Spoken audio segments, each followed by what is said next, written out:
ஆன்மீகம் முத்தமிழில் அண்டம் வேறு பிண்டம் வேறு என்றாலும் வேற்றுமையில் ஒற்றுமை. ஆன்மீகம் முத்தமிழில். புராணம். குருச்சேத்திரத்தில் 100 விழுக்காடு உள்ள மக்கள் எண்ணிக்கையில் 80 விழுக்காடு உள்ள நபர்கள் பாதுகாப்பாகவும் பராமரிப்பாகவும் இருக்க வேண்டுமென்றால் 20% விழுக்காடுகள் உள்ள உயிரினங்கள் இழப்பீடை சந்திக்கத்தான் தேரும். இது அறநெறிப்படியில் இல்லறமும் சரி, நாட்டுடவும் சரி. களபலி என்பது இயற்கையாக நிகழக்கூடியது. இந்த அடிப்படையில் பாண்டவர்கள் யுத்தத்தில் வெற்றி கொள்ள வேண்டுமென்றால் நரபலி என்ற ஓர் உயிர் குருதி தேவைப்பட்டது. அதற்காக அர்ஜுனனின் மைந்தனான அரவான் என்பவரை முறைப்படி நரபலியிட்டனர். இதன் மூலம் அதிகமாக உள்ள இழப்பீடுகளை குறைந்த அளவு குறைத்து கொண்டு மீதமிருப்போர் வாழ்வாதாரத்திற்காக செய்யப்படும் ஆன்மீக வைத்திய ஆளுமை. புராணத்தில் நடந்தது தான் முடியாட்சியில். மன்னர் கால ஆட்சிகளில் வீட்டுக்கு ஒரு பிள்ளை தேர்வு செய்து இவர் யுத்தகளம் போக வேண்டும். காரணம், அதிக எண்ணிக்கை உள்ள எதிரி நாட்டினரிடம் அதைவிட அதிகமாக உள்ள எண்ணிக்கை உள்ளவர்கள் பலம் கொண்டுதான் யுத்தத்தை கையாள வேண்டும். பலகீனமான எண்ணிக்கையில் எதிரே உள்ள படைபலத்தை தகர்க்க முடியாது என்ற காரணத்தினால் இல்லத்துக்கு ஒரு பிள்ளை என்ற அடிப்படையில் கட்டாயமாக யுத்தகளம் செல்லும் என்ற கோட்பாடு நடைமுறையில் புராண அடிப்படையில். இதனால் உயிர் சேதம் அதிகமாக ஏற்படும். இதனை சமம் செய்வதற்குத்தான் அறநெறிப்படியில் இல்லற வாழ்க்கையில் செயல்பட்டு அந்த அனுபவ ரீதியில் இல்லறமும் சரி, துறவறமும் சரி, நாட்டுடைமையும் சரி சமம் செய்ய வேண்டும் என்று இல்லற தாம்பத்தியத்தை வழிவகை செய்தனர் அறநெறிப்படி. காரணம், ஆதிகாலத்தில் இல்லறம் சார்ந்த தாம்பத்தியம் பலருக்கு ஆண் பெண் அர்த்தநாதீஸ்வரர் என்ற பாலினம் அடிப்படையில் தெளிவு பெற செய்யவே அதன் மூலம் விரிவாகத்தையும் நிர்வாகத்தையும் இல்லறத்தையும் வயோதிக பருவத்தில் பாதுகாக்க பராமரிக்க இளமை என்ற தன்மையில் ஆண் பெண் அர்த்தநாதீஸ்வரர் என்ற பாலினம்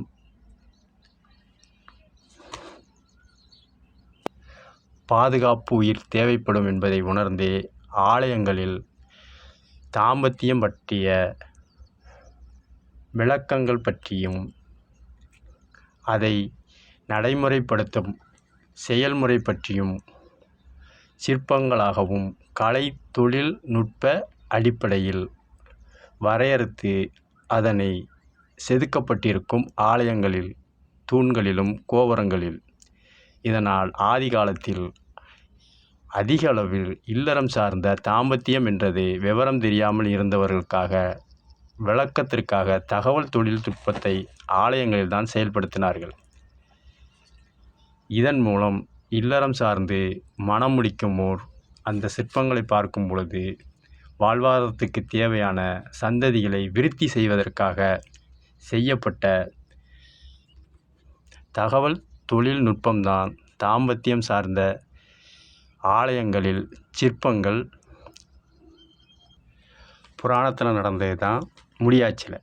புராணத்தில் பாண்டவருக்கு பாஞ்சாலி என்ற ஒரு அடிப்படையில் ஆண் பெண் கலவையில் சந்ததிகள் விருத்தி.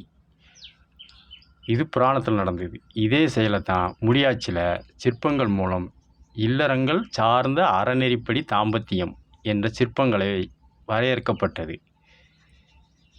இதே செயலை தான் பகவத்கீதை சொன்ன மாதிரி புராணத்தில் நடந்தது தான் முடியாட்சியில். முடியாட்சியில் நடந்தது தான் இப்போ குடியாட்சியில். பேரை மட்டும்தான் மாற்றிருக்காங்களுடைய செயல்புறம் ஒன்று.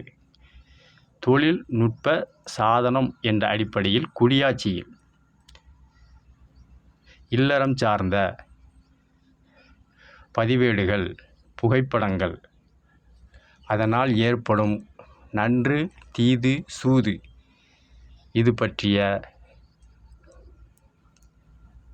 நடைமுறை கோட்பாடுகள் சட்டங்களுக்கு உட்பட்டு செயல்படும் அறநெறி பாலினம் சார்ந்த சந்தேகங்களும் விளக்கங்களும் அதனால் ஏற்படும் பிணிகளும் அதனை சமம் செய்யக்கூடிய உபாதை உபகரணங்கள் அறுவை சிகிச்சை என்ற அடிப்படையில் விளக்கப்படங்கள் புராணத்தில் நடந்தது தான் முடியாட்சியில் நடந்தது தான் குடியாட்சியில். இது தெரியாமல் தான் 5 பேருக்கு ஒருத்தர் என்று புராணத்தில் கிண்டல் செய்கிறாங்க. அதே செயலை தான் முடியாட்சியில் நடந்தது. அதே அடுத்த செயல் தான் குடியாட்சியில். இதுக்கு காரணம் ஆபாசமோ அருவருக்கத்தக்க செயலோ கிடையாது. சந்ததிகளை தான் வயோதிக பருவத்தில் பாதுகாத்து வளர்க்க ஒரு சந்ததிகள் வாரிசுகள் தேவை என்ற அடிப்படையிலும் நாட்டுக்கும் அதை சேவை செய்வதற்கும் தேவை என்ற அடிப்படையிலும் தாம்பத்தியம் இல்லறம் என்ற அறநெறிப்படையில் புராணத்தில் கூறினது தான் முடியாட்சியில் சொன்னது தான் குடியாட்சியில். இதில் யாரையும் அடிமைப்படுத்துவதோ யாரையும் கட்டாயப்படுத்துவதோ கிடையாது.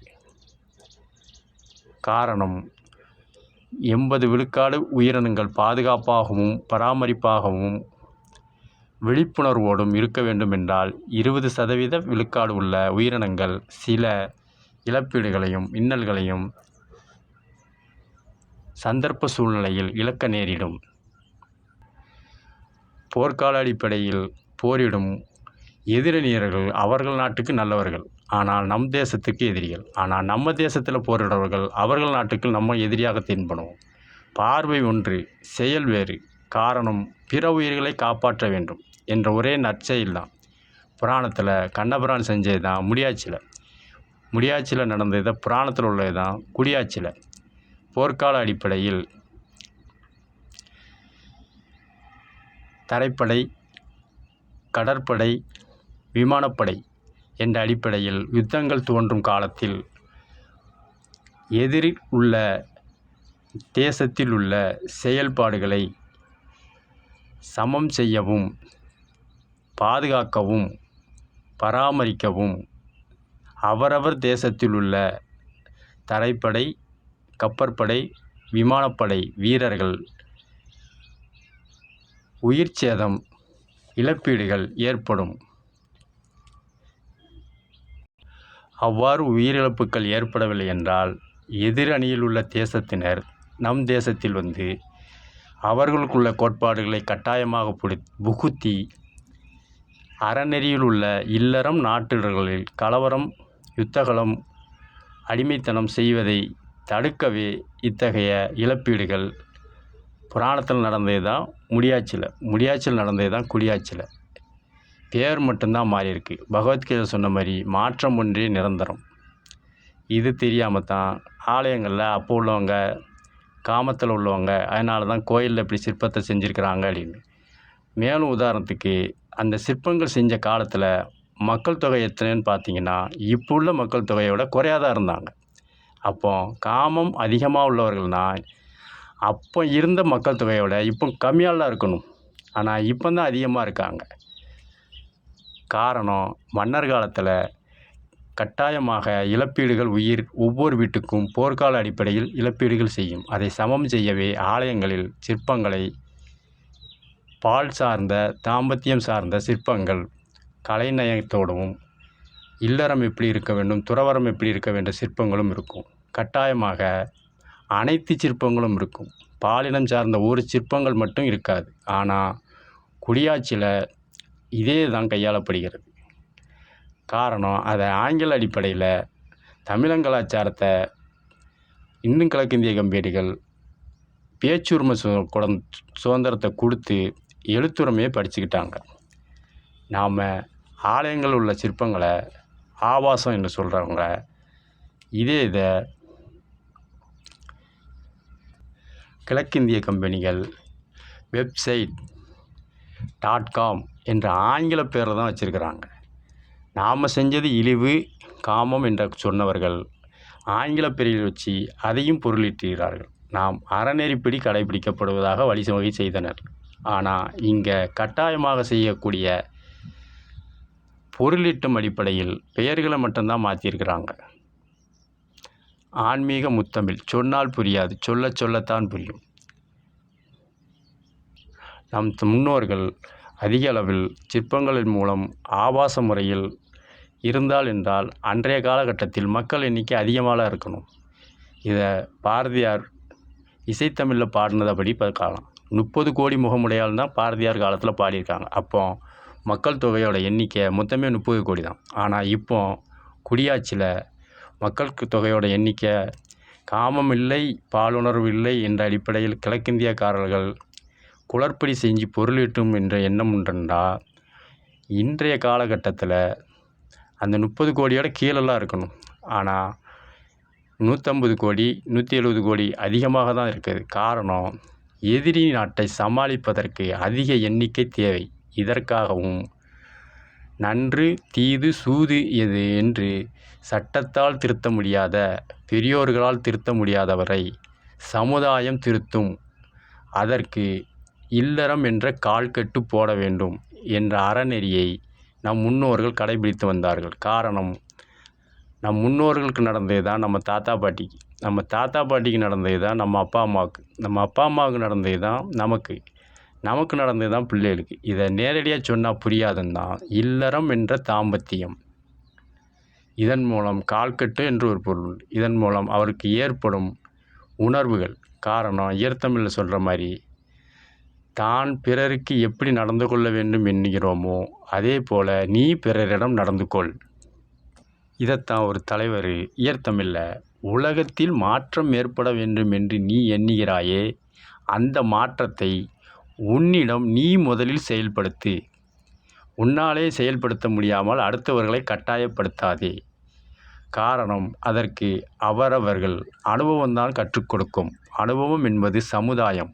சமுதாயம் என்றால் ஆண் பெண் அர்த்தநாதீஸ்வரர், தாவரங்கள், ஊர்வன, பரப்பன, நீர்வாழ் உயிரினங்கள், வனவிலங்குகள், இவை அனைத்து கலவையின் சேர்ந்தது தான் சமுதாயம். இதன் மூலம் அண்டம், பனி, கோடை, காற்று, மழை இவைகள் மூலம் ஏற்படும் இடர்பாடுகள், இன்னல்கள் எவ்வாறு சமம் செய்வது, சரி செய்வது, பாதுகாப்பது, பராமரிப்பது என்ற அடிப்படையை சமுதாயம் என்ற அடிப்படையில் தான் கற்றுக்கொள்ள முடியும். இதற்கு ஆரம்ப சாலையோ, கல்விச்சாலையோ, கல்லூரி சாலையோ, பல்கலைக்கழகங்களோ கற்றுத்தர வாய்ப்பு கிடையாது. இதற்குத்தான் அனுபவம் என்ற அடிப்படையில் ஏற்படுவதற்குத்தான் இல்லறம் என்ற அறநெறிப்படி தாம்பத்திய முறை. இதனை சமம் செய்வதற்குத்தான் ஆலயங்களில் கலைநயத்தோடு தான் சிற்பங்கள். அது இல்லறம் சார்ந்த சிற்பங்கள் மட்டும் இருக்காது. போர்க்காலத்தில் எப்படி நடைபெற்றது, போர்க்கால பயிற்சி, வணிகம், தாவரங்கள், யுத்தகலங்கள், இல்லறம், சிறுவர்களுக்கான உதவி, அனைத்து சிற்பங்களும் இருக்கும். இதைத்தான் நம்மளை ஆபாசம்னு சொல்லிக்கிட்டு, அருவருப்புன்னு சொல்லிக்கிட்டு வெப்சைட் .com என்று மொழி மாற்றத்தில் பொருளீட்டி வருகிறார்கள். இதையத்தான் நாடகத்தமிழில் ஒரு தமிழன் எழுதியிருப்பாங்க, நகைச்சுவை அடிப்படையில். தமிழனுக்கு வந்தால் தக்காளி சட்னி, ஆனால் உங்களுக்கு வந்தீங்கன்னா ரத்தமாக அடிம்பார். காரணம், தவறுகளை பிறர் மீறி திணித்து கட்டாயமாக பொருளீட்டுவது. கிழக்கிந்திய கம்பெனி என்ற பேச்சு சுதந்திரம் கொடுத்து எழுத்து சுதந்திரத்தை பறிச்சுக்கிட்டாங்க. ஆனால் அனுபவ ரீதியமாகத்தான் ஆண் பெண் அர்த்தநாதீஸ்வரர் திருத்த முடியும் என்ற நம் ஆன்மீக முத்தமிழர்கள் கணிப்பின் மூலம் ஏற்படுவது தான் அறநெறிப்படி இல்லற வாழ்க்கை. இதைத்தான் புராணத்தில் குந்தி கிருஷ்ணரிடம், கண்ணா எனக்கு எப்போதும் துயரங்களையே தந்து அருள் செய் என்று கேட்டார் கிருஷ்ணரிடம் குந்தி தேவி. அதற்கு கிருஷ்ணர் கேட்டார், பிறரெல்லாம் பொருளும் பொண்ணும் கேட்குறாங்களே, நீ மட்டும் ஏன் கஷ்டத்தையும் துன்பங்களையும் கேட்குற என்று கேட்கும்போது, இல்லறம் என்பது கஷ்டம் நஷ்டம் என்பதை உணர்ந்தால்தான் அந்த அடிப்படையில் தமக்கு ஏற்படும் உணர்வுகளும் உணர்ச்சிகளும் கட்டுப்படுத்தி பிறருக்கு உபதேசம் செய்யவும் அவர்களை வழிநடத்தி செல்லவும் எனக்கு அனுபவம் என்ற அடிப்படையில் கிடைக்கும். எனக்கு நீ எல்லாம் கொடுத்துட்டேன்னா அடுத்தவங்க எப்படி கஷ்டப்படுறாங்க, பசினா என்ன, தூக்கம்னா என்ன, அடுத்தவரோட கஷ்டங்கள் என்ன என்பதை தெரியாமலே போய்விடும். அதனாலே எனக்கு எப்போதும் கஷ்டத்தை கொடு. அப்பனா தான் நீ வழிவகுத்த ரிக், சாம, அதர்ம வேதங்கள் அடிப்படையில் எவ்வாறு வாழ வேண்டும் என்பதை எனக்கு சமுதாயம் மூலம் கஷ்டங்களை கொடுத்து உணர்த்த முடியும் என்பதற்காகத்தான் எனக்கு எப்போதும் கஷ்டத்தையே கொடுன்னு தான் குந்தி தேவி கேட்டார். இதைத்தான் இல்லறவாசிகளும் கேட்பாங்க. காரணம், தனக்கு ஏற்பட்ட இன்னல்கள் மூலம் குழந்தைகளை எப்படி பாதுகாப்பது, பராமரிப்பது என்ற அனுபவம் கிடைக்கும். இதற்கு கல்விச்சாலையோ, பல்கலைக்கழகங்களோ, உயர்கல்வியோ, மேல்மட்ட படிப்போ, மேலை நாட்டு படிப்போ உதவாது.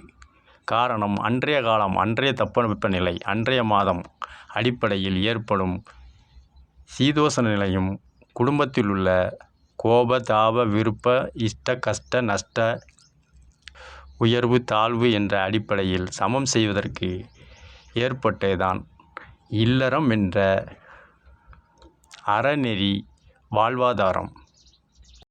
இதே செயல்தான் முடியாட்சியில் மாமன் மகள், மாமன் மகன், அத்தை மகள், அத்தை மகன், அக்கா பொண்ணு, மாமன் பொண்ணு என்று உறவு முறையில் திருமணம் செய்து வைப்பார்கள். இதன் மூலம் இல்லறத்தில் ஏற்படும் லாப நஷ்ட இழப்பீடுகளை கோப தாபங்கள் வரும்போது ஒருவருக்கொருவர் அனுபவ ரீதியாக சமம் செய்து அந்த இல்லறங்களையும் கணவன் மனைவி, பதி சதி என்ற அடிப்படையில் வாழ்வாதாரத்தை பேரன் பேத்தி, மகன் மகன் பிள்ளைகள் என்ற அடிப்படையில் வழிவகை செய்து குடும்பம்னா என்ன, உறவுகள்னால் என்ன, யார் நல்லது செய்வாங்க சுட்டி காட்டுவது தான் கூட்டு குடும்பமாக முடியாட்சியில் இருந்தாங்க. அதனால தான் அன்றைய காலகட்டத்தில் நீதிமன்றங்களும் பஞ்சாயத்துகளும் வழிநடத்தும் தலைவர்களும் பணி இல்லாமல், அதிகமாக இல்லாமல் வீட்டில் உள்ள முதியோர்களை சமம் செய்து வைப்பார்கள். இப்போ குடியாட்சியில் நான் படிச்சிருக்கேன், நீயும் படிச்சிருக்க, நீயும் வேலை செய்யணும், நானும் செய்யணும், எல்லாமே செஞ்சாலும் கஷ்டங்களை ஏற்றுக்கொள்ளும் மனப்பக்குவம் ஆணாக இருந்தாலும் சரி, பெண்ணாக இருந்தாலும் சரி, அர்த்தநாரீஸ்வரனாக இருந்தால் வரவில்லை.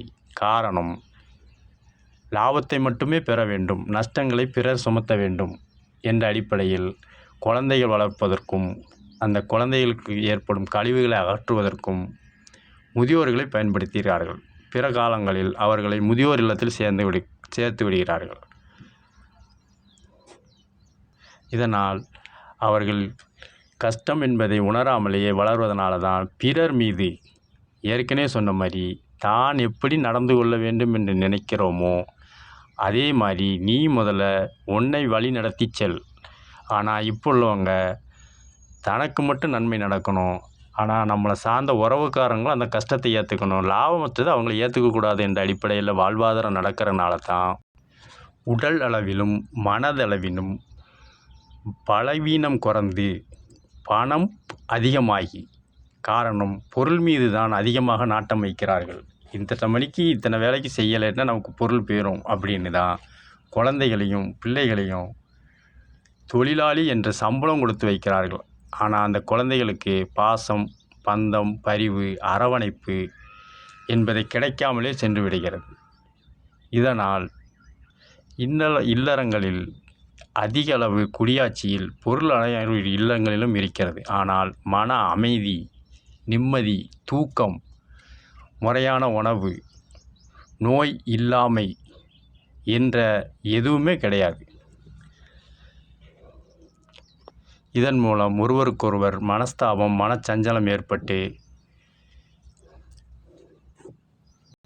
திருமண ஒப்பந்த முறிவு என்ற அடிப்படையில் விண்ணப்பம் செய்து அவரவர் பிரிந்து செல்கிறார்கள். இதனாலேயே அதிக அளவில் முறையீடு மன்றம், வழக்காடு மன்றம், தீர்ப்புகள் வழங்கும் அலுவலகங்கள் என்ற செயல்பாடுகள் தொடர்கதையாகிவிட்டது. இதற்கு காரணம் முறையான அறநெறிப்படியில் இல்லறத்தில் ஏற்படும் கஷ்டங்களை ஏற்றுக்கொள்ளும் மனப்பக்குவம் இல்லாதது. இதே செயல்பாடு தான் ஆளுமையிலும். வறுமை, செழுமை, உயர்வு, தொய்வு, ஏழை, சீமான், அரவணைப்பு, ஆட்சியப்பனை என்று தொடர்ச்சியாக இருப்பதனால்தான் ஆளுமை செய்பவர்களுடைய நற்குணங்கள் எது, தீய குணங்கள் எது என்பதை சமுதாயம் என்ற அடிப்படையில் கல்விச்சாலை கிடையாது, உயர்கல்வி கிடையாது, பல்கலைக்கழகம் கிடையாது, மேலை நாட்டு கல்வியில் பயின்றோர்கள் கிடையாது, அனைத்துக்கும் நன்று தீது சூது எது செய்தார்கள் என்று காலத்தின் அடிப்படையில் ஆளுமை செய்வதற்கு ஊழல் என்ற பெயரில் ஆட்சியாளர்களுக்கும் வாக்காளர்களுக்கும் 5 ஆண்டுகளுக்கு ஒரு முறை உறவு ஒப்பந்த முறிவு ஏற்படுகிறது. இல்லறத்தில் வாழ்க்கை ஒப்பந்த முறிவு, ஆட்சியாளர்களில் வாக்காளர்கள் ஆட்சியாளர்கள் உறவு ஒப்பந்த முறிவு.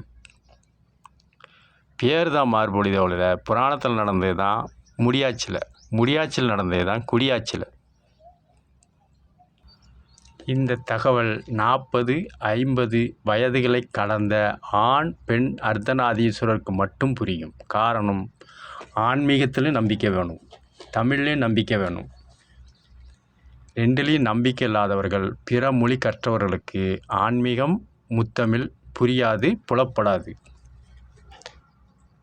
ஆகையினால் 40 வயதுகளை கடந்த ஆண் பெண் அர்த்தநாதீஸ்வரர்களுக்கு மட்டுமே இந்த தகவல்கள் புலப்படும்.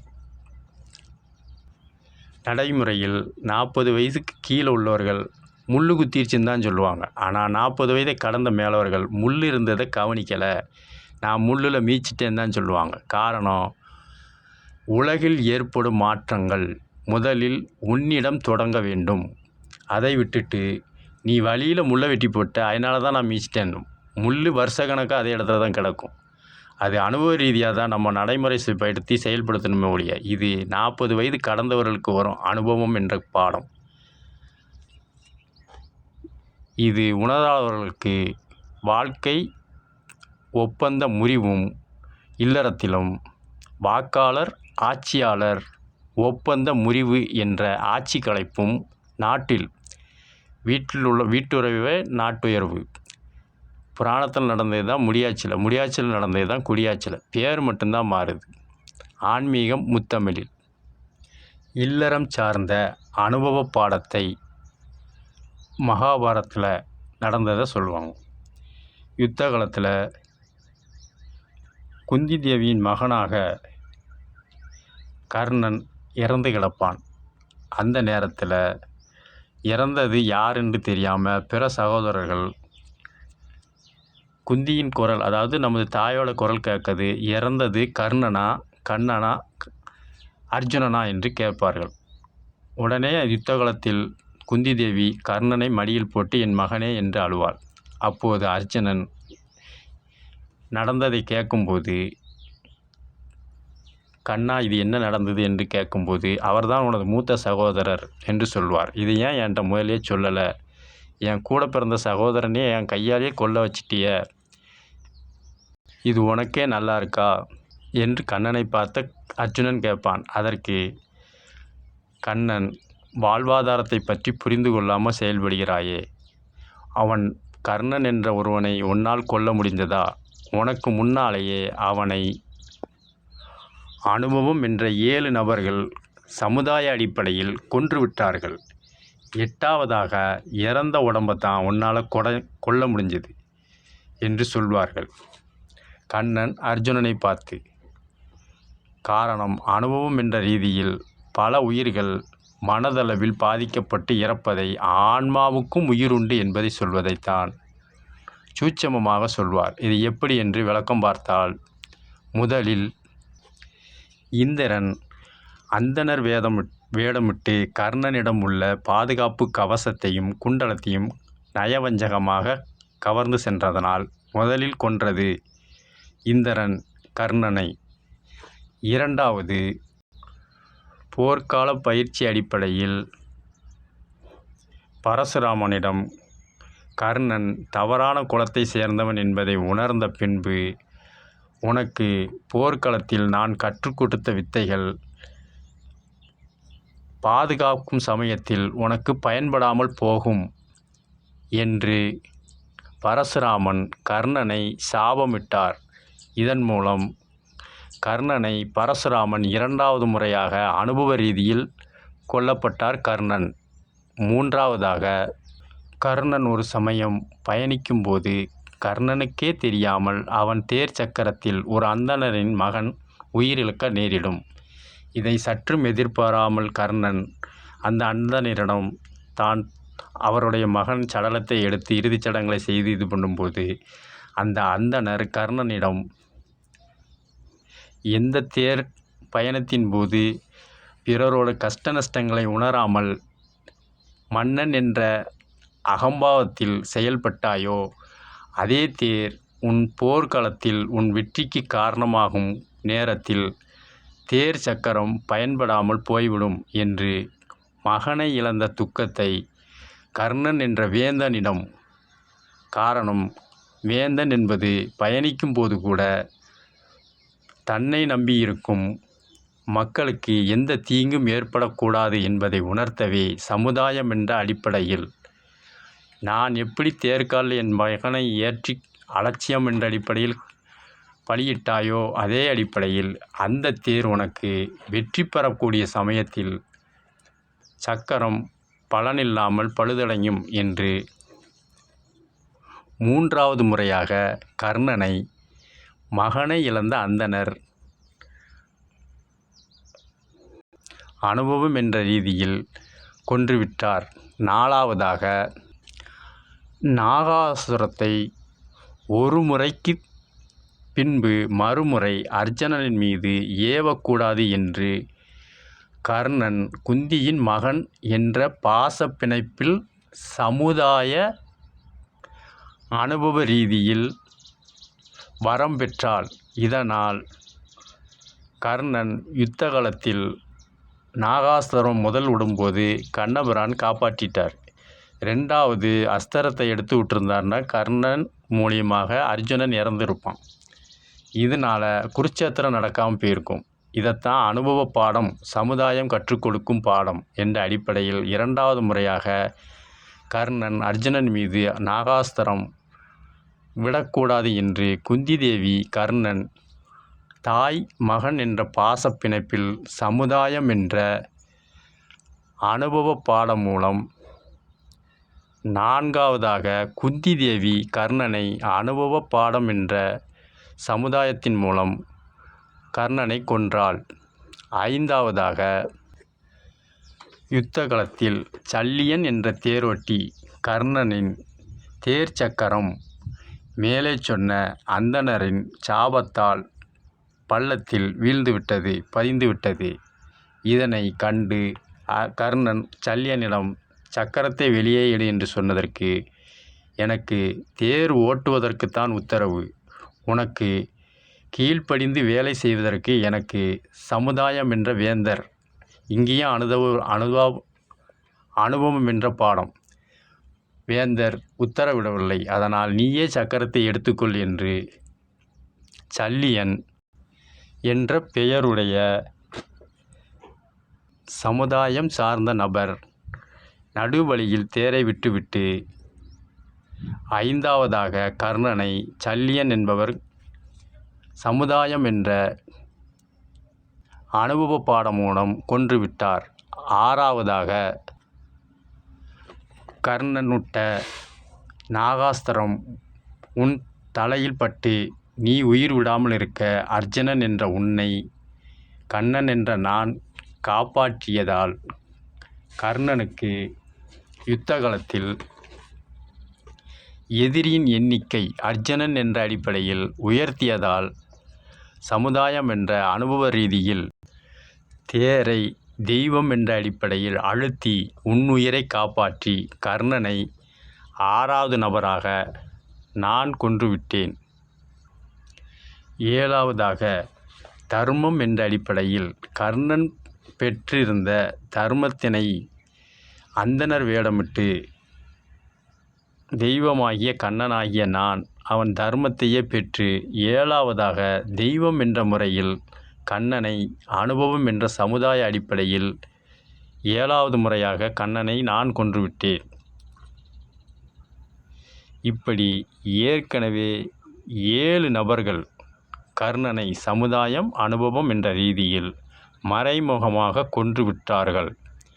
பிறகுதான் அர்ஜுனனாகிய உன்னால் கர்ணனை இறுதியில் கொல்ல முடிந்தது.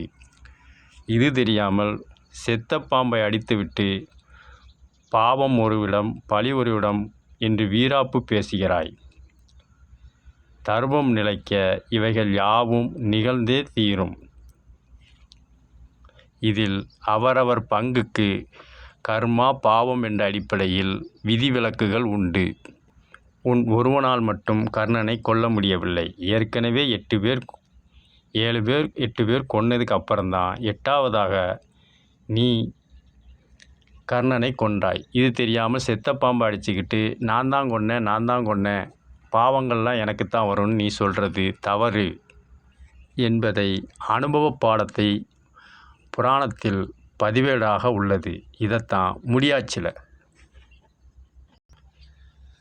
சமுதாயம் என்ற மக்கள் செய்யும் நல்ல காரியம் கெட்ட காரியங்கள் அனைத்தும் எவர் எந்த இடத்தில் எப்போது ஆட்சி செய்கிறார்களோ அந்த மன்னர்கள் செய்யாத காரியங்கள் மன்னராட்சி காலத்தில் நடந்ததினால் எங்கோ நடக்கும் கொலைகளும் களவுகளும் இவர் ஆட்சிக்கு வந்தது தான் செஞ்சாங்கன்னு அனுபவ பாடம் தான் ஒருத்தரை ஆளுமையை மாற்றி அமைக்கும். இது முடியாட்சியில். இதுதான் குடியாட்சியில். புராணத்தில் நடந்தது தான் முடியாட்சியில் நடக்கிறது தான் குடியாட்சியில். மழை, வெள்ளம், புயல், காற்று, பனி, கோடை, வெப்பம், நெருப்பு, நிலம், அதிர்வு, எரி குழம்புகள், வனவிலங்கு பாதுகாப்பு பராமரிப்பு, களவு, கொள்ளை, பாலியல் என்ற அடிப்படையில் முடியாட்சியில் தொடர்ந்தது தான் குடியாட்சியில். எங்கோ நடக்கும். இதற்கும் அந்த ஆட்சியாளர்களுக்கும் பொறுப்பு இருக்காது. இருந்தாலும் இவர்கள் ஆட்சியில் தான் இது நடந்தது என்று சமுதாயம் அனுபவ ரீதியாக அவர்களை பாடம் கற்றுக் கொடுக்கும். இதனால்தான் வாக்காளர் ஆட்சியாளர் ஒப்பந்த முறிவு 5 ஆண்டுகளுக்கு ஒரு முறை. புராணத்தில் நடந்தது தான் குடியாட்சியில் நடந்தது தான் முடியாட்சியில். இதுக்கு பள்ளி பாடமோ ஆரம்ப பாடமோ பல்கலைக்கழகங்களோ மேலை நாட்டு படிப்புகளோ உதவாது. அனுபவம் என்ற அடிப்படையில் உணர்ந்து இதே தவறுகள் வரக்கூடிய சந்ததிகளுக்கும் ஏற்படும் என்பதை உணர்ந்து செயல்படுவதற்காகத்தான் அறநெறிப்படி இல்லற வாழ்க்கை. இதைத்தான் ஆலயங்களில் சிற்பமாக செதுக்கி வைக்கிறது. யாரையும் பழிவாங்கும் குணவோ அடிமைப்படுத்தும் குணவோ பாலுணர்வை தூண்டும் குணவோ கிடையாது. இதனால் ஏற்படும் நன்மை தீன்மையை உணர்வதற்காகவே செயல்படுத்தப்பட்டது. ஆன்மீக முத்தமிழ். சொன்னால் புரியாது, சொல்லத்தான் புரியும். அதுக்கு ஆன்மீகத்தில் நம்பிக்கை வேணும், தமிழ் மீது நம்பிக்கை வேணும். பிற மொழி கற்றவர்களுக்கு புலப்படாது. காரணம், முடியாட்சியிலும் சரி குடியாட்சியிலும் சரி வெள்ளம், நெருப்பு போன்றவை வேளாண்மையிலும் சரி உயிர்ப்பலிகள் ஏற்படத்தான் செய்யும். அதே சமயம் உயிர்ப்பலிகள் ஏற்படும் போது ஆட்சியாளர்கள் நிவாரணம், உதவித்தொகை, மேலூதியம் என்று கொடுக்கிறார்கள், பெறுகிறார்கள். இது அதிக அளவில் விளையும் பொழுதோ அதிக வருமானம் பெறும் பொழுதோ கருப்பு பணமாக பதுக்காமல் வரியாக அரசாங்கத்துக்கு கட்ட மாட்டாங்க. அப்போ லாபத்தில் தனிநபர் லாபத்தில் அரசாங்கத்துக்கு பங்கு கிடையாது. ஆனால் தனிநபர் நஷ்டத்தில் அரசாங்கம் ஈடு செய்ய வேண்டும் என்பது அறநெறி கிடையாது. இது பொதுநலம் பாராமல் சுயநலம். விவசாயத்தில் இழப்பீடு ஏற்படும் பொழுது அரசாங்கம் கொள்முதல் செய்ய கொள்முதல் கிடங்குகள் இல்லை அரசாங்கம் சார்ந்த வங்கிகள், அரசாங்கம் சார்ந்த பொதுநல சேவை இருக்கும்போது அங்கே அதிகமாக விளையும் போது பொதுமக்கள் நலன் கருதி தனக்கு ஏற்பட்டது தான் பிறருக்கும் ஏற்படும் என்பதை உணராமல் தான் எனது என்று அதிக பொருள் ஈட்டுபவர்களும் இழப்பீடு ஏற்படும் போது அரசாங்கம் ஏற்றுக்கொள்ளன்னு முன் வருவார்கள். இது நாட்டில் இதுதான் இல்லறத்துலேயும். பொருள்கள் அதிகமாக செலவு பண்ணும் போதும் குழந்தைகள், கணவனுக்கு மனைவி, மனைவிக்கு கணவன், தாய் வழி சொந்தம், தந்தை வழி சொந்தங்கள் ஆதரவு தரும்போது ஏற்றுக்கொள்ளும் மனம் ஒரு சிறு இழப்பீடு ஏற்படும் போது பழியை அவர் மீது சுமத்துவார்கள். இதனால்தான் வாழ்க்கை ஒப்பந்த முறிவுகள் ஏற்படுகிறது இல்லறத்தில். இதனால்தான் நாட்டில் வாக்காளர் ஆட்சியாளர் ஒப்பந்த முறிவு 5 ஆண்டுகளுக்கு ஒரு முறை நிகழ்கிறது. காரணம், அனுபவம் என்ற இல்லறம் சார்ந்ததை பிறர் மீது சுமத்திக்கிட்டு தனக்கு மட்டும் லாபம் பெறணும் என்ற எண்ணம் உள்ளவர்களால் தான் இந்த தவறுகள் நடக்கும் என்பதை உணர்ந்துதான் அறநெறிப்படி வாழ்வாதாரம் என்பதை கால்கட்டு என்றும், தனிநபரை, செல்வந்தரை, மக்களிடம் ஆதரவு பெற்றவர்களை அவர்களுக்கே அறியாமல் சமுதாயம் அடிப்படையில் புராணத்தில் ஏற்கனவே சொன்னது மாதிரி பல இடர்பாடுகள் இன்னல்களை சந்தித்த பின்பு இதே இடர்பாடுகள் பிறருக்கும் ஏற்படுவதை உணர்த்துவதற்காகவே ஆளுமைக்கு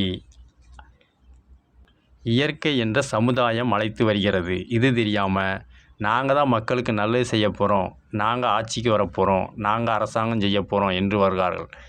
அவர்கள் வரவில்லை. இயற்கை என்ற தெய்வம் அவர்களை கொண்டு வந்து அவர்கள் ஏற்பட்ட சமுதாயத்துக்கு ஏற்படுத்திய இழப்பீடுகளை உணர்த்துவதற்காகவே நிகழ்த்தப்படும் அறநெறி, ஆளுமை, ஆன்மீக முத்தமிழ். குடும்பஸ்தனாக இல்லாமல் தனிநபராக இருந்து, அது ஆணாக இருக்கலாம், பெண்ணாக இருக்கலாம், செல்வந்தர்களாக இருக்கலாம், இல்லத்தில் அவர் கேள்விக்கு அரசாங்கம் பதில் சொல்லணும். ஆனால் அரசு என்ற இடத்திற்கு அந்த நபர்கள் நான் சரி செய்ய போகிறேன், என்னால் தான் இந்த ஆட்சி சரி செய்யப்படும், என்னால் தான் இந்த குடும்பம் சரி செய்யப்படும் என்று உள்ளே வருவது சமுதாயம் அவர்களுக்கு கற்றுக் கொடுக்கக்கூடிய பாடங்கள் அதிகம் உள்ளது என்பதை புராணத்தில் நடந்தது தான் முடியாட்சியில் நடந்தது தான் குடியாட்சியில் என்பதற்காகவே ஆட்சியாளர்கள் அவர்கள் வரவில்லை. இயற்கை என்ற தெய்வம் அவர்களை அந்த வட்டத்துக்குள் வர வைத்து வந்த பின் அவர்கள் என்னென்ன வினாக்கள் எழுப்பினார்களோ அதே வினாக்கள் பலர் கேட்கும் அளவுக்கு ஊந்துதல் அடிப்படையிலும், சமுதாயம் அடிப்படையிலும், அனுபவம் என்ற அடிப்படையிலும் ஈர்க்கப்படுவார்கள். காரணம், நன்மை பொது சேவை செய்யணும் என்ற எண்ணம் உள்ளவர்கள் அன்னை தெரசா மாதிரி, விவேகானந்தர் மாதிரி, முத்தமிழ் சங்கம் வளர்த்த மதுரையில் வாழ்ந்த நக்கீரர் மாதிரி, பட்டினத்தார் மாதிரி, திருநீலகண்டன் மாதிரி, அப்பர், சுந்தரர், திருநாவுக்கரசர் என்ற ஆன்மீக முத்தமிழ் முன்னோர்கள் மாதிரி மக்களோடு இருந்து சேவை செய்யலாம்லா? அதை விடுத்து தனக்கு பாதுகாப்பு பலன், தன்னுடைய பொருள் பாதுகாப்பு பலன், பிறர் தன்னிடம் ஏன் எதற்கு என்ற வினா எழுப்பக்கூடாது என்ற எண்ண அடிப்படையில் என்னால், நான், எனது, என்னுடையது என்ற எண்ணத்தில் பொறுப்பு எடுக்க வரும் நபர்களுக்கு அனுபவம் என்ற சமுதாயம் பாடங்களை கற்றுக் கொடுக்கும். இதற்கு அவர்களாக பொறுப்புக்கு வரவில்லை. அவர்களை சமுதாயம் என்ற இயற்கை தெய்வம் அழைத்து வருகிறது. காரணம், எந்த தவறு எந்த ஆட்சியாளர் காலத்தில் நடக்கிறது என்று எந்த நபர் சொல்லி அந்த இடத்திற்கு ஆட்சிக்கு பொறுப்புக்கு வருகிறார்களோ அதே தவறு ஆண்டாண்டு காலம் தொடர்ந்து கொண்டே வரும். அவர்களை சமம் செய்ய முடியாது. காரணம், அனுபவம் என்ற ரீதியாக மட்டுமே திருத்த முடியும். இதை அறியாமல் தான் எனது என்ற எண்ணத்தில் விவாதம் வைப்பவர்களுக்கு தெய்வம் கற்றுக் கொடுக்கும் சமுதாய பாடம்தான் நான் வந்தால் சரி செஞ்சிருவேன் என்ற ஈர்ப்புத்தன்மை. ஆன்மீக முத்தமிழ். சொன்னால் புரியாது, சொல்லத்தான் புரியும்.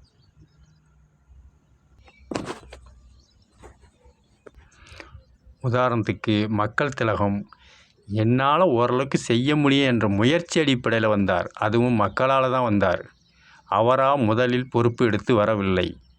சிறிது சிறிதாக மக்களிடையே வார்டு, வட்டம், பொறுப்பு, அமைச்சர் என்ற அடிப்படையில் மேலோட்டமாக வந்து அவரால் முடிந்த முயற்சிகளை தான் செஞ்சார். அறநெறிப்படி தெய்வத்தின் நம்பிக்கை அடிப்படையில். அதனால தான் இருந்தும் வாழ்ந்தார், இறந்தும் வாழ்கிறார். மாறாக தான், எனது, அவர் செய்தது தான் நான் செய்கிறேன், நான் செஞ்சது தான் அவர் செய்கிறேன்னு வர்றவங்களுக்கு அந்த இடத்துக்கு வந்ததுக்கப்புறம் அவர்கள் கற்றுக்கொடுக்கும் பாடம் அனுபவ பாடம். ஏற்கனவே புராணத்தில் சொன்னது மாதிரி தான் அர்ஜுனன் என்னால் தான் முடியும் என்று சொன்ன வார்த்தைக்கு கண்ணன் கொடுத்த விளக்கம் முடியாச்சில. முடியாச்சில உள்ளது தான் குடியாச்சில.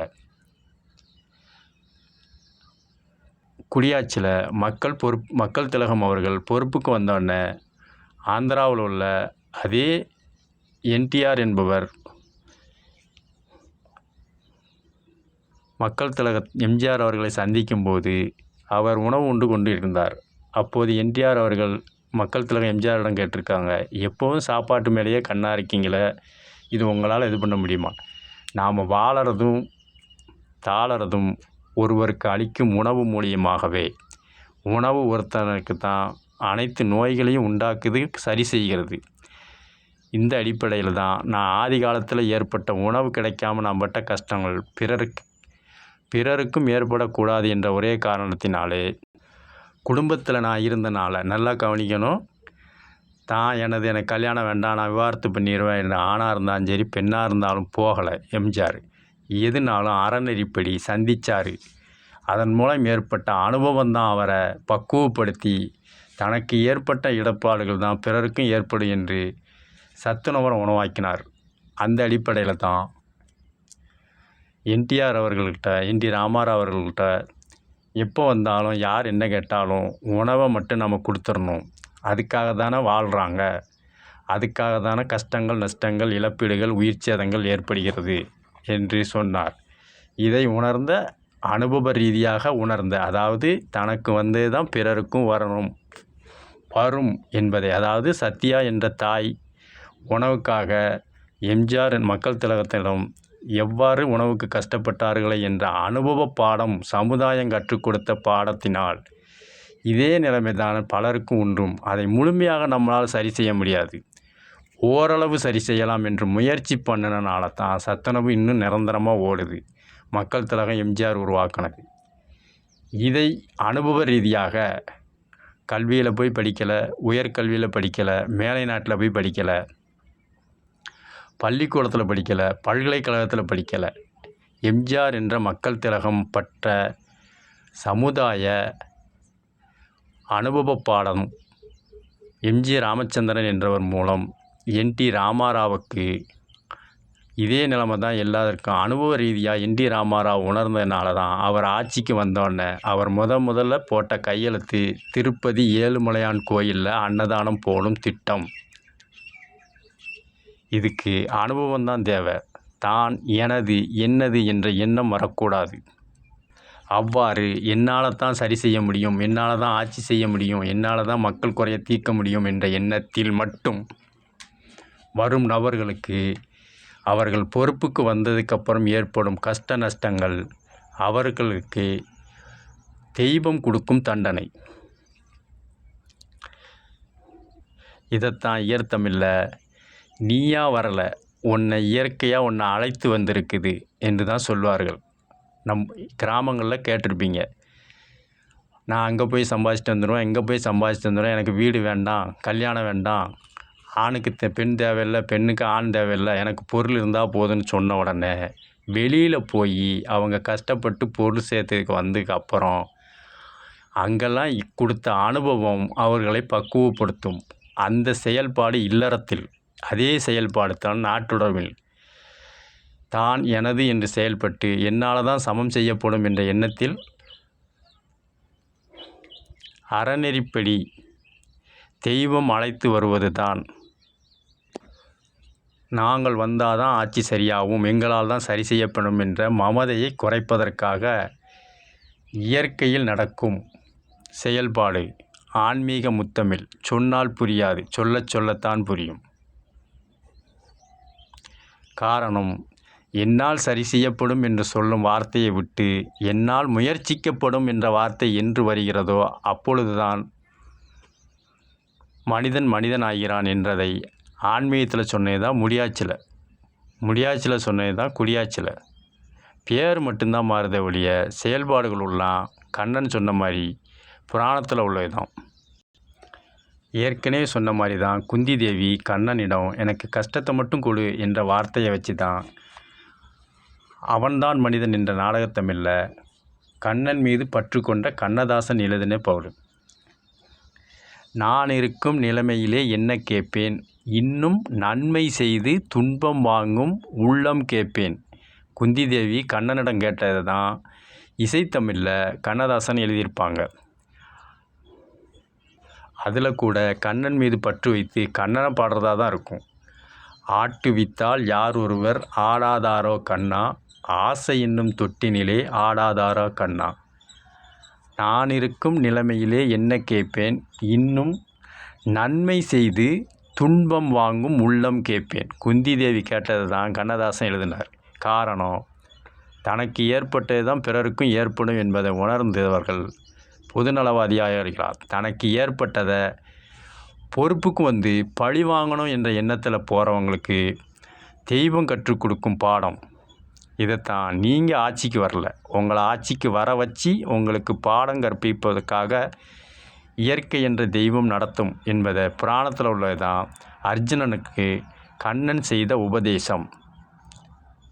இதைத்தான் இசைத்தமிழில் அவன்தான் மனிதன் என்ற படத்தில் கண்ணன் மீது பற்று கொண்ட கண்ணதாசன் எழுதிய பாடல். பாஞ்சாலி உன்னிடத்தில் சேலை கேட்டால், அந்த பாமரனோ உன்னிடத்தில் கீதை கேட்டான்.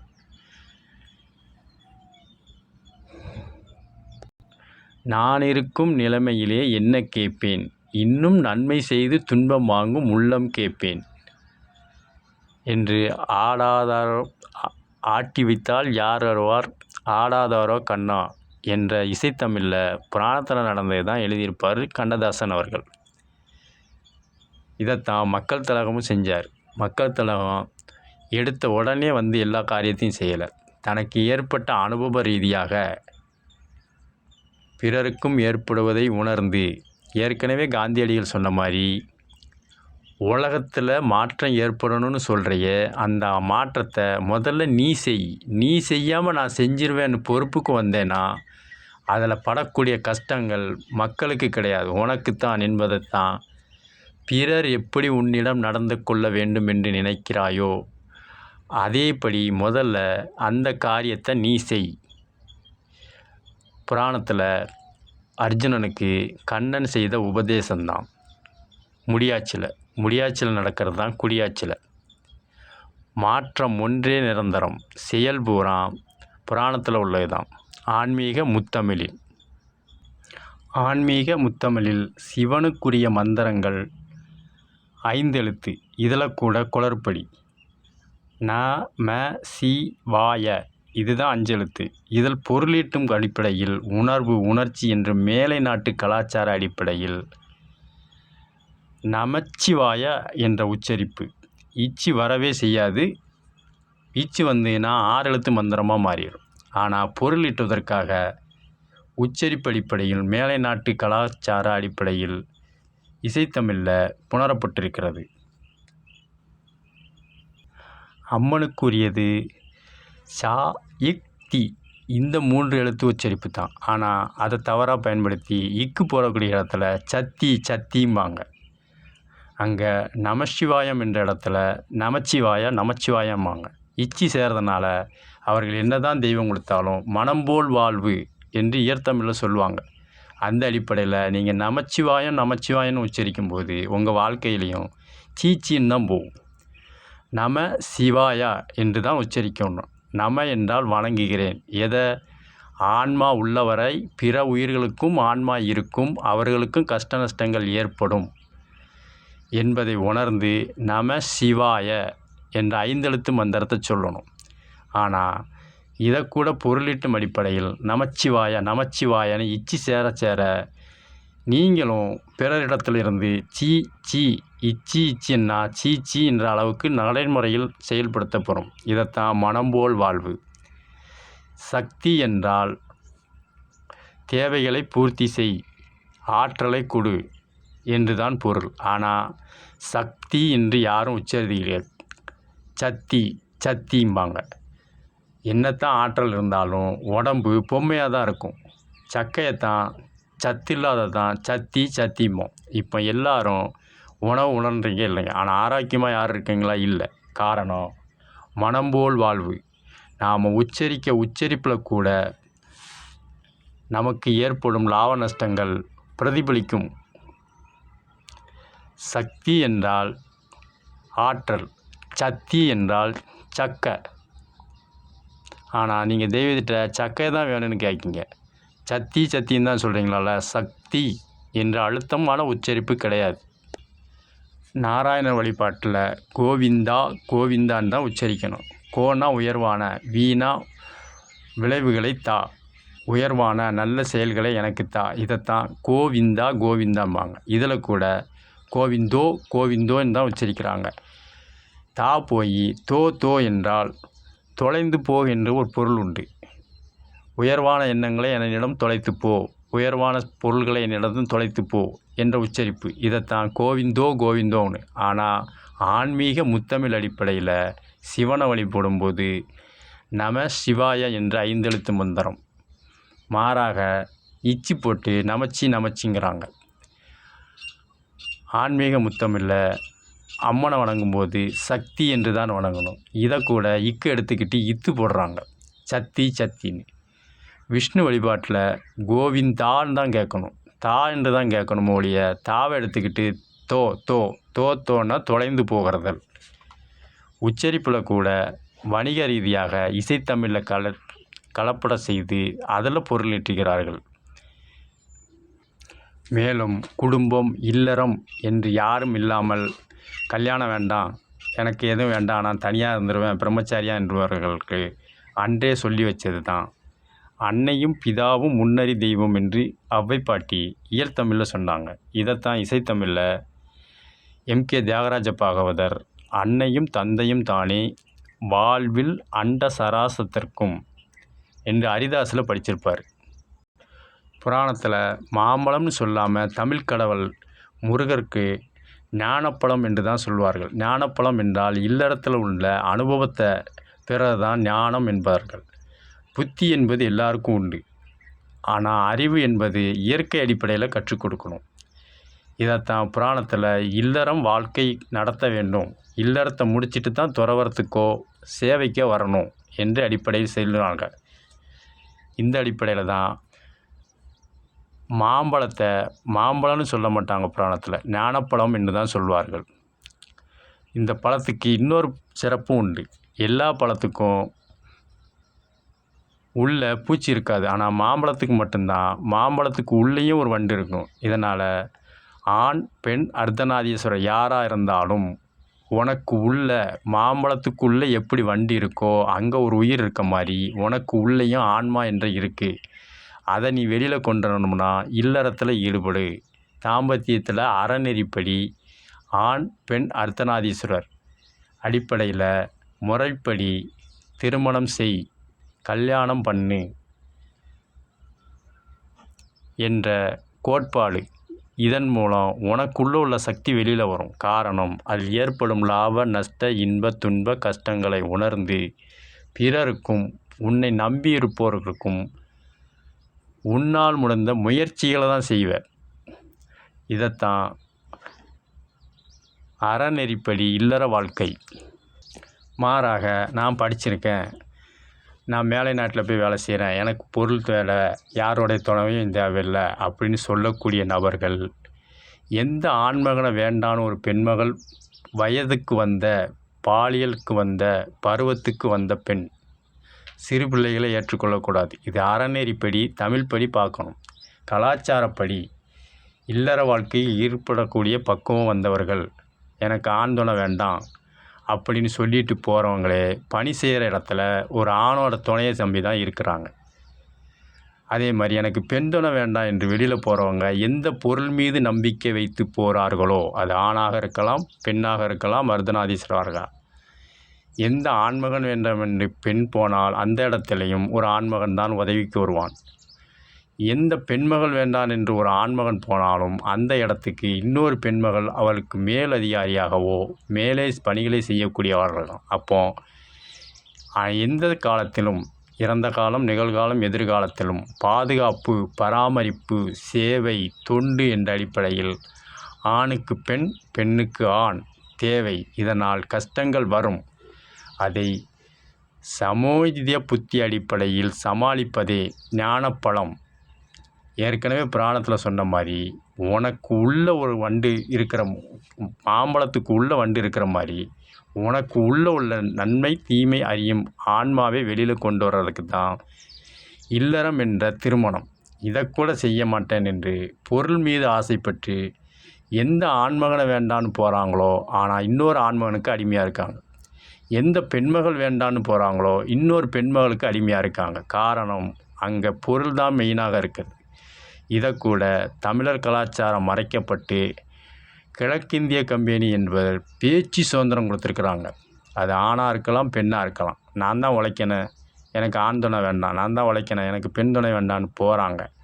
ஆனால் போன இடத்துல எந்த ஆண் என்ற இனத்தை ஒதுக்குகிறார்களோ, அங்கே ஏதாவது ஒரு அடிப்படையில், பொருள் தரும் அடிப்படையில் ஆண்மகன் கீழ்தான் பணி செய்ய வேண்டிய வரும். இதை இல்லறத்திலிருந்தே செஞ்சு அதனால் ஏற்படக்கூடிய நன்மைகளை நாட்டுக்கு செய்யணும். ஆனால் இவங்க தான் எனது, என்னது, என்னோட நஷ்டங்களுக்கு ஏற்றுக்கொள்ள வேண்டும், லாபங்களை நான் மட்டும் அனுபவிப்பேன் என்ற எண்ணம் கொண்ட மேலை நாட்டு கலாச்சாரம், கிழக்கிந்திய கம்பெனி என்ற பேச்சு சுதந்திரம் உள்ள எழுத்து சுதந்திரத்தில் இன்னும் பொருள் ஈட்டிட்டு தான் இருக்காங்க. ஆன்மீக முத்தமிழ் சொன்னால் புரியாது, சொல்லத்தான் புரியும். காரணம், ஆணுக்கு பெண், பெண்ணுக்கு ஆண், ஆணுக்கு ஆண், பெண்ணுக்கு பெண். ஏற்கனவே சொன்ன மாதிரி 3 பாலினம் புராணத்துலேயும் சரி, முடியாட்சியிலும் சரி, குடியாட்சியிலும் சரி, இந்த 3 பாலினங்களின் துணை இல்லாமல் எந்த ஆண்மகனும், எந்த பெண்மகளும், எந்த அர்த்தநாதீஸ்வரம் இல்லறம் இல்லாமல் வாழக்கூடாது என்பதற்காக தனக்கு ஏற்பட்டது தான் பிள்ளைகளுக்கும் ஏற்படும்பதை உணர்ந்து இல்லறத்தில் அறநெறிப்படி திருமணம் செய், கல்யாணம் பண்ணு என்று வழிவகை வகுத்துள்ளனர். இதற்கு அனுபவம்தான் பாடம் கற்றுக் கொடுக்குமே ஒழிய கல்வி நிலையங்களோ பல்கலைக்கழகங்களோ வரலாற்று பதிவுகளை பிரதிபலிக்குமே ஒழிய அந்த பிரதிபலிப்பு தனக்குள்ளே வரணும்னா இல்லறம் என்ற அறநெறிப்படி திருமணம் என்பதை செய்ய வேண்டும் என்பதற்காகத்தான் பேரு கூட தாம்பத்தியம்தான் வச்சாங்க. தனக்கு பத்தியம் இருக்கிறாங்க, அடுத்தவங்களுக்கு இல்லை. ஆன்மீக முத்தமிழில் இல்லறத்தில் உள்ள கணவன் மனைவியை, மனைவி கணவனை, தாய் வழி சொந்தம், தந்தை வழி சொந்தம், தன்னால் பிறக்கக்கூடிய சந்ததிகள் இவர்களையே வழிநடத்த செல்ல முடியாதவர்கள் வெளி உலகம் சென்று பல கோடி மக்களை எப்படி வழிநடத்தி செல்ல முடியும்? இல்லற அனுபவ பாடம் இல்லாமல் சமுதாய அனுபவ பாடம் கற்றுக் கொடுப்பதைத்தான் ஆன்மீக முத்தமிழ் அறநெறி இல்லற வாழ்க்கை. கணவனிடம் விவாகரத்து வாங்கிட்டேன் பெண்மையும், பெண்ணிடம் விவாகரத்து வாங்கிட்டேன் ஆண்மையும் பெருமிதமாக சொல்லும் பொழுது, பொருள் என்ற அடிப்படையில் இன்னொரு பெண்மகள் இன்னொரு முதலாளி என்ற ஆண்மகனிடமும், இன்னொரு ஆண்மகன் இன்னொரு பெண் முதலாளியிடம் கீழ்ப்படிந்துதான் செயல்படுகிறார்கள். இது மேலோட்டமாக சொன்னால் புரியாது. 40 வயதிற்கு மேல் உள்ளவர்களுக்கு புரியும், பிறருக்கு இது புரிய வாய்ப்புகள் கிடையாது. காரணம், ஆன்மீக முத்தமிழ் சொன்னால் புரியாது, சொல்லத்தான் புரியும். புராணத்தில் மாம்பழத்துக்காக குடும்பத்தில் சண்டை போட்டு தனியாக போய் நின்ற இடம் பழனி. பழனியில் கூட அவர் கையில் ஒரு தண்டத்தை வச்சுருக்கலாம். அவருக்கு பேரே தண்டாயுதபாணி. காரணம், இல்லறத்தில் கஷ்ட நஷ்டங்களை அனுசரித்து இல்லற வாழ்வை துறந்து தனியாக நான் எனது என்று வந்தால் கையில் கம்பும் கோவணம்தான் மிஞ்சும், எனக்கு ஏற்பட்டது தான் உங்களுக்கும் என்பதை சொல்லவே பழனியில் ஆண்டி கோலத்தை தான் எல்லாரும் தரிசிக்க விரும்புவாங்க, ராஜ கோலத்தை இல்லை. காரணம், இல்லறம் என்பதை நல்லறம் என்று தமிழ் பாட்டி ஔவையார் சொல்லியிருக்கிறாங்க. புராணத்தில் நடந்தது தான் முடியாட்சியில் நடந்தது தான் குடியாட்சியில். நீங்கள் என்னத்தை தான் இல்லறத்தில் சண்டை போட்டுக்கிட்டு குடும்பம் வேண்டாம், பிள்ளைகள் வேண்டாம், கல்யாணம் வேண்டாம்னு போனாலும் சில காலங்கள் பொருள் அடிப்படையில் நன்மை தீமை இருக்கும்.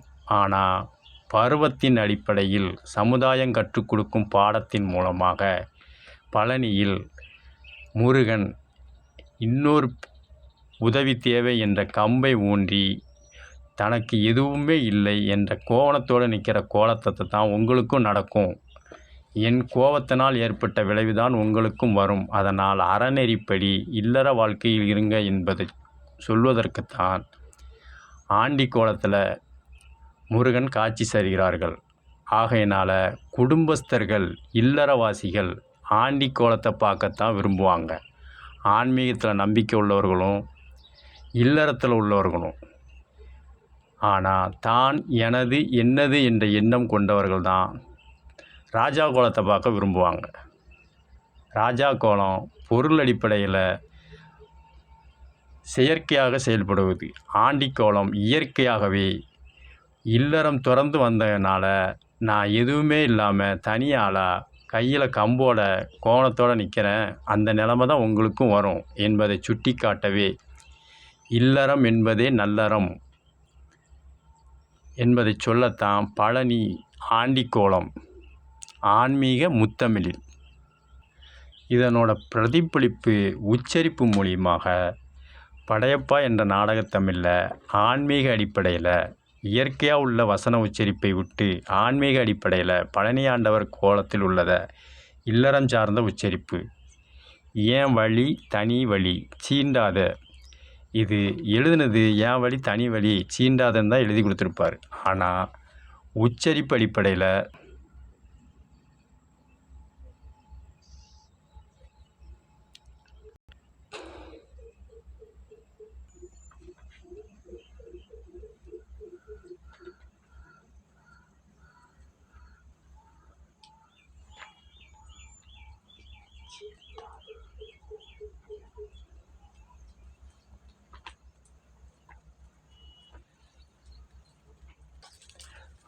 பழனியாண்டி கையில் தண்டாயத்தோட தனியாளாக குடும்பத்தில் சண்டை போட்டு வந்தனால தான் ஆண்டி கோலத்தில் நின்றார். இந்த உச்சரிப்பு தான் படையப்பா என்ற நாடகத்தமிழில் ஏன் வழி தனி வழி சீண்டாதே. இல்லறத்தில் சண்டை போட்டு வந்தீங்கன்னா என்ன மாதிரி எதுவுமே இல்லாமல் ஆதரவு இல்லாமல் தனியாக தான் நிற்பீங்க. பொருள் எல்லாம் இருக்கும், ஆனால் உங்களுக்கென்று மன அமைதி மன நிம்மதி கிடைக்கணும்னா இல்லறத்தில் இருங்க என்பதை சுட்டி காட்டத்தான். இதைத்தான் ஏன் வழி தனி வழி சீண்டாத என்ன தொடராதே, எனக்கு ஏற்பட்டது தான் உனக்கும் ஏற்படும் என்று இல்லறத்தை சார்ந்து வழிபாட்டு ஸ்தலமாக உருவானது பழனியில் ஆண்டி கோலம். இல்லறவாசிகள் ஆண்டி கோலத்தை தான் விரும்புவாங்க பார்க்குறதுக்கு. ராஜகோலத்தை தான் எனது என்ற எண்ணம் உள்ளவர்கள் தான் அவரை பார்த்துட்டு போய் நம்மளும் செல்வந்தராகணும் என்ற எண்ணத்தில் செயல்படுவாங்க. தான் எனது என்ற எண்ணம் மறைந்து யாம் நம்முடையது நமது என்ற எண்ணம் வந்தால்தான் இல்லறமும் சிறக்கும் துறவரமும் சிறக்கும் நாளும் சிறக்கும் என்பதை சுட்டி காட்டவே பழம் நீ, உனக்கு உள்ளேயே ஒரு சக்தி இருக்குது, அதை நீ என்னைக்கு உணர்றியோ அது இல்லறம் என்ற அறநெறிப்படி வாழ்க்கையை கூட்டு குடும்பத்தில் செயல்பட்டால்தான் நடக்கும். தன்னிச்சையாகவோ தான் எனது என்ற செயல்பாட்டில் நிகழாது என்பதற்காகத்தான் ஏன் வழி தனி வழி சீண்டாதே. தனியாக போகிறேன்னா அதை தொடர்ந்தேன்னா உனக்கு தான் இழப்பீடு. ஆன்மீக முத்தமிழில் அறநெறிப்படி வாழ்வாதாரத்தில் மனமாகாதவர்களுக்கு மன இறுக்கம், மன அழுத்தம், மனக்குழப்பம், மனக்குமறல், மனச்சஞ்சலம் ஏற்படும். ஆனால் இல்லறவாசிகளுக்கு மன இறுக்கம் இருக்காது, தேக ஆரோக்கியம் இருக்கும். காரணம், பேரப்பிள்ளையில பார்த்தோன்னே மன இறுக்கம் இருந்ததுன்னா சந்தோஷம் வந்துடும். இது தனியாக வாழ்கிற ஆணுக்கும் வராது, பெண்ணுக்கும் வராது, அர்த்தநாதீஸ்வருக்கும் வராது.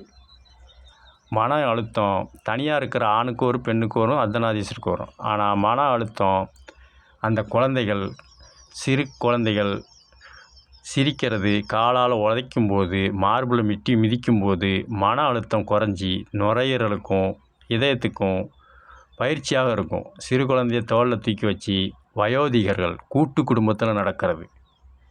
மன அழுத்தம் வராது, மனக்குழப்பமும் வராது. காரணம், தனக்கு ஏற்பட்டது பிறருக்கும் ஏற்படும் என்று வயோதிகர்கள் தனது அடுத்த சந்ததிகளுக்கு இல்லறத்தில் இதை செய்யக்கூடாது, இதை செய்யணும் என்ற மனக்குழப்பத்துக்கு வழிவகைகளை கூறி சமம் செய்வார்கள். மனக்குமுறல் ஒருத்தருக்கு தனியாக இருக்கும்போது, ஆணாக இருக்கலாம், பெண்ணாக இருக்கலாம், அர்த்தநாதீஸ்வரராக இருக்கலாம், பொருள் ஈட்டும்போது தனியாக நிற்கும்போது மேல் உள்ள எந்த ஆண்மகனை வேண்டான்னு பெண்மகள் போனாங்களோ, எந்த பெண்மகளை வேண்டான்னு ஆண்மகன் போனாரோ, அல்லது ஆணுக்கு பெண்ணோ பெண்ணுக்கு ஆணோ பொருளீட்டும் அடிப்படையில் போகும்போது ஆணுக்கு பெண் பெண்ணுக்கு ஆண் அதே அடிப்படையில் கீழ் படிந்து தான் செயல்படணும். அப்போது மனக்குமுறல் வரும். அப்போது அந்த அடிப்படையில் செய்யப்படும் மனக்குமுறலை சரி செய்ய முடியாது தனிநபருக்கு. ஆனால் குடும்பத்தில் மனக்குமுறல் வந்தால் அதை சாஞ்சி கொடுக்கவும், தோள் கொடுக்கவும், மடியில் படுத்து அரவணைத்து போகவும் இல்லறவாசிகளுக்கு நோய் வராமல் தடுக்கிறது. இல்லறம் என்பது ஒருவித மனநல அழுத்தத்தை குறைக்கக்கூடிய வைத்திய முறை. இதை அறிஞ்சு தான் குடும்பம், கூட்டு குடும்பம் என்று ஆன்மீக முத்தமிழில் நம் முன்னோர்கள் வாழ்ந்து வந்தார்கள். இன்னும் பல இடங்களில் வாழ்ந்து வருகிறார்கள். என்றைக்கு கிழக்கிந்திய கம்பெனி என்ற அடிப்படையில் பொருள் மட்டும்தான் மூலதானம் பிரதானம் என்று நினைப்போர் மனதில் தான் இந்த மன இறுக்கம், மன அழுத்தம், மனக்குழப்பம், மனக்குமறல், மனச்சஞ்சலங்கள். ஆனால் இல்லறவாசிகள் வரும், இருந்தாலும் ஆன்மீக முத்தமிழ் வைத்திய முறையில் சமம் செய்யப்படும். இல்லறவாசிகள் பணி செய்யும் இடத்தில் ஏற்படும் இந்த மன சஞ்சலம், மன இறுக்கம், அழுத்தம், குழப்பம், குமுறல், சஞ்சலம் வரும்போது குடும்பத்துக்கு வந்தோடனே அந்த பிள்ளைகள் பேசுகிற பேச்சு, இல்லறத்தில் ஏற்படக்கூடிய நன்று தீது, உறவுகளால் ஏற்பட்ட நன்று தீது பாதிப்புகளை மனசில் இறக்கி மன இறுக்கம், அழுத்தம், குழப்பம், குமுறல், சஞ்சலத்தை வெளியே நடத்தச் செல்லும் அனுபவ சமுதாய பயிற்சி. இது தனிநபருக்கு வராது. இது 40 வயது கடந்த ஆண் பெண் அர்த்தநாதீஸ்வருக்கு புரியும். 40 வயது கீழே உள்ளவருக்கு புலப்படாது. காரணம், ஆன்மீகத்திலும் நம்பிக்கை வேணும், தமிழ் மீதும் நம்பிக்கை வேணும். பிற மொழி கற்றவர்களுக்கு புலப்படாது. ஆன்மீகம் முத்தமிழில் இசைத்தமிழில் வாழ்வாதாரத்தை பற்றி பாரதியார் பாடினது. செப்பு மொழி 18 உடையாள். மொழி என்னென்ன படித்தாலும் படிக்கலாம், ஆனால் சிந்தனை ஒன்றுடையாள் என்று தான் எழுதியிருப்பார். இதுக்கு இல்லறம் வாழ்ந்த வாழ்க்கை. அவருக்கும் கஷ்ட நஷ்டங்கள் வந்தது. இருந்தாலும் கண்ணம்மாவை விட்டு பிரிஞ்சு போகலை பாரதியார். இதை இசைத்தமிழில் தான் வலிமை உள்ளவன் எல்லாம் வச்சது எல்லாம் சட்டமாகாது தம்பி, பிறர் வாழ நினைக்க எண்ணுவதெல்லாம் சட்டமாகணும் தம்பி. இதை அடுத்தவன் சொன்னால் கசக்கும், கொஞ்சம் அனுபவம் இருந்தால் இனிக்கும். ஐயாவை கேளு, அம்மாவை கேளு, ஆளுக்கு ஒன்று கொடுப்பாங்கன்னு தான் சொல்லுவாங்க. காரணம், கூட்டு குடும்பத்தில் தான் இந்த அனுபவம் என்ற பயிற்சி முறை வைத்தியம் நடக்கும். தனி குடும்பத்திலேயோ கல்யாணமே வேண்டாம் என்று தனியாக பிரிஞ்சு இருக்கிறவங்க வாழ்க்கையிலையோ இது நடக்காது. இதைத்தான் அனுபவம் இருந்தால் இனிக்கும், இதை அடுத்தவன் சொன்னால் கசக்கும் என்று நல்ல நேரம் என்ற நாடகத்தமிழில் மக்கள் திலகம் அவர்கள் இசைத்தமிழில் பாடியிருப்பாங்க. குடும்பம் சார்ந்த ஆன்மீக முத்தமிழில் தான் என்ற மரியாதை தனக்குத்தானே ஆண் பெண் அர்த்தநாதீஸ்வரர் எடுத்துக்கொள்வது. இந்த தான் என்ற எண்ணம் கொண்டு இல்லறம் இல்லாமல், துறவரம் இல்லாமல், அறநெறிப்படி பொதுநல சேவையும் இல்லாமல் செயல்படுபவர்கள், தான் என்ற எண்ணம் கொண்டவர்கள் எச்சரிக்கையாக இருக்க வேண்டும். புகழ், இது மனிதர்களால் வகுக்கப்படும். இந்த புகழ் உள்ளவர்கள் தெளிவாக இருக்க வேண்டும். இல்லை என்றால் மனச்சஞ்சலம், மனக்குழப்பம் ஏற்படும். புகழ் என்பது சமுதாயத்தால் ஏற்படக்கூடியது. தான் என்பது கர்வத்தால் ஏற்படக்கூடியது.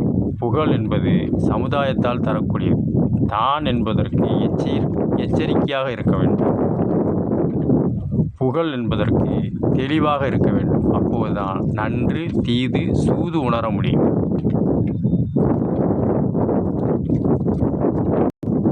திறமை என்பது இறைவனால் அருளப்பட்டது.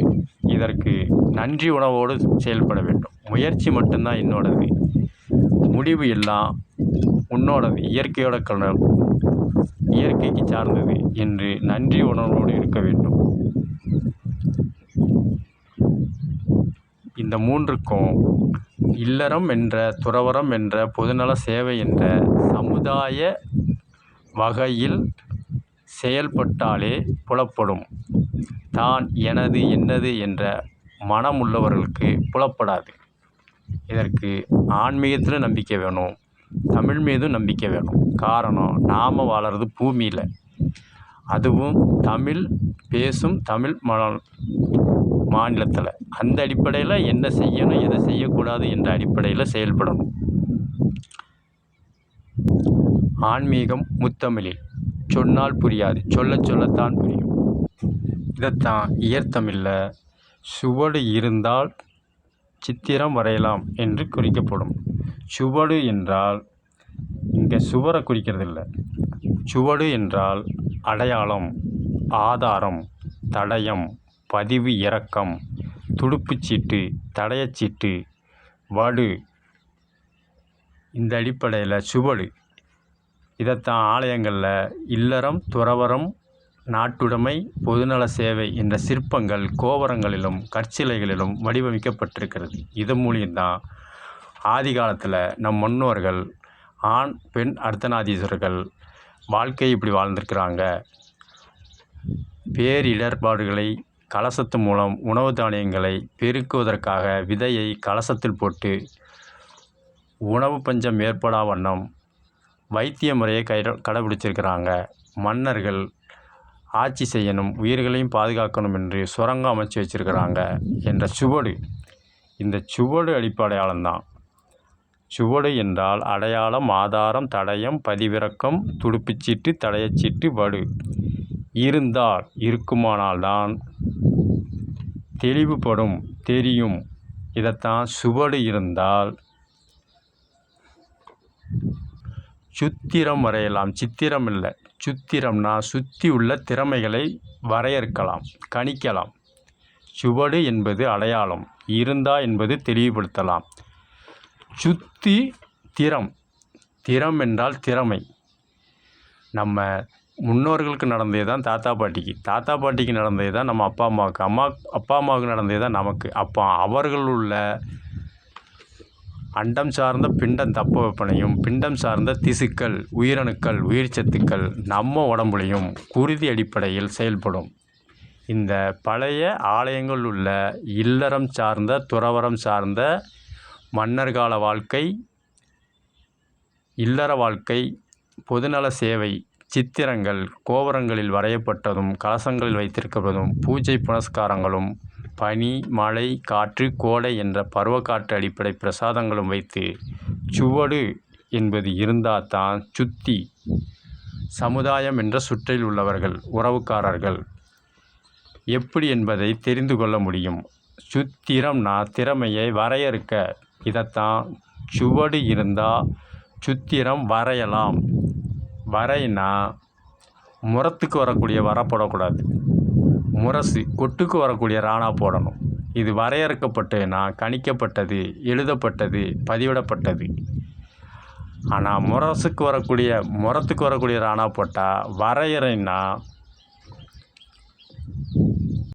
கட்டுப்படுத்துதல், ஒரு வட்டத்துக்குள்ளே நிப்பாட்டி வைக்கிறது, அந்த வரை கிடையாது. இது வரை என்றால் கோட்பாடு. சுவடு இருந்தால் சுத்திரம் வரையலாம். இது இல்லறம் சார்ந்த பழமொழி. காரணம், எதிர்காலத்தில் திருமணம் என்பதை வெறுத்து ஆண் பெண் அர்த்தநாதீஸ்வரர்கள் தான் எனது என்று செயல்பட எண்ணம் வரும். காரணம், ஆதி காலத்தில் தனது முன்னோர்களுக்கு ஏற்பட்டது தான் நம் பிள்ளைகளுக்கும் வரும் என்பதை உணர்ந்து தான் சுவடு இருந்தால் சித்திரம் வரையலாம். இல்லறம் என்பதை வந்தால்தான் லாப நஷ்ட இன்ப துன்ப வளமை செழுமை தாழ்வு உயர்வு, பட்டினி என்றால் என்ன, சோகம் என்றால் என்ன, துக்கம் என்றால் என்ன, சோர்வு என்றால் என்ன, பலம் என்றால் என்ன, பலவீனம் என்றால் என்ன, நன்று என்றால் என்ன, தீது என்றால் என்ன, சூது என்றால் என்ன என்பதை உணர முடியும். இதற்கு பள்ளிக்கூடமோ கல்விச்சாலைகளோ பல்கலைக்கழகங்களோ பட்டப்படிப்புகளோ மேலை நாட்டு கலாச்சாரமோ மேலை நாட்டு கல்வியோ உதவாது. இல்லறம் என்ற நல்லறத்தில் சேர்ந்துதான் செயல்பட்டாதான் அனுபவம் என்ற பாடத்தின் மூலம் உணர முடியும். பிறருக்கு என்ன நடக்கக்கூடாது என்று செயல்படலாம். அதாவது தனக்கு ஏற்பட்ட இடர்பாடுகள் தான் பிறருக்கும்.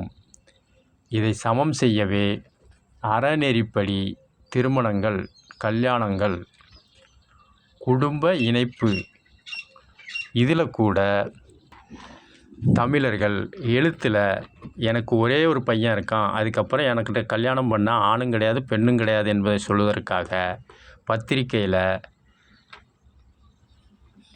ஏகபுத்திரன் ஒரே ஒரு பையன் இருந்தால் ஏகபுத்திரன், ஒரே ஒரு பொண்ணு இருந்துன்னா ஏகபுத்தரின்னு தான் எழுதிப்பாங்க.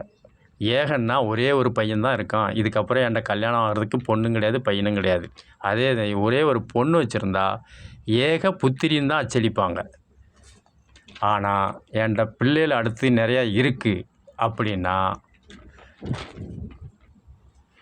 அடுத்தடுத்து எங்கள் குடும்பத்தில் ஆண் பிள்ளையும் இருக்குது பெண் பிள்ளையும் இருக்குது, இல்லை பெண் பிள்ளை இருக்குது ஆண் பிள்ளை இருக்கிறது தெரியறதுக்காக பத்திரிக்கை அடிக்கும்போது திருமணம் போது மாப்பிள்ளை பேருக்கு பக்கத்துலேயும் பெண் பக்கத்தில் இதுலேயும் திரு வளர் செல்வன் ஆணாக இருந்தால், திரு வளர் செல்வி பெண்ணாக இருந்தால், ஒரே ஒரு பையன் ஒரே ஒரு ஆண் இருந்ததுன்னா திரு ஏக புத்திரன் போடுவாங்க. ஏன்னா இதுக்கு மேலே என்ற கல்யாணம் ஆகிறதுக்கு பையனும் கிடையாது பிள்ளையும் கிடையாது. ஏகன்னா ஒருத்தன், பெண்ணாக இருந்தால் ஏக புத்திரி. ஆனால் பிள்ளைகள் நிறையா இருக்குது கல்யாணம்னா திரு வளர், வளர்னா வளர்மை வளரக்கூடியது இன்னும் இருக்குது என்ற சொல். திரு வளர் செல்வன்னு போடுவாங்க ஆணாக இருந்தால், பெண்ணாக இருந்தால் திரு வளர் செல்வின்னு போடுவாங்க. ஆனால் என் வீட்டில் எல்லாத்துக்கும் கல்யாணம் முடிஞ்சிட்டு இவன் தான் கடைசி குழந்தை, இவனுக்கு கல்யாணம்.